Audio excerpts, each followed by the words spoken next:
In the given equation, c is a constant. The equation has exactly one solution. What is the value of c?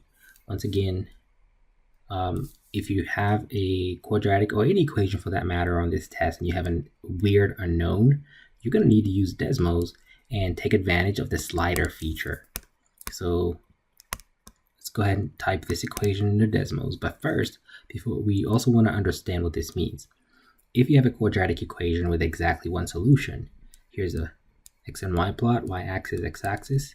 What this means is if you graph this function, it'll only touch the x-axis and bounce off of it. That's one solution. Recall that I showed you earlier that two solutions would mean crossing in two places like that. And of course, there is a no solution option as well, where the graph doesn't cross the x-axis at all. So with that said, let's go to Desmos and plug it in. So just type in y equals this function, negative 16x squared minus 8x, and then plus c. Notice as soon as I do plus c, the slider option comes up. It says add slider, so I'm going to click on it like that. And now we have the graph. Now see, the graph currently has two solutions because it's crossing in two places. We want to play with this slider until the graph only has one solution. So if I move it to the left, yep, it's getting us closer. Boom.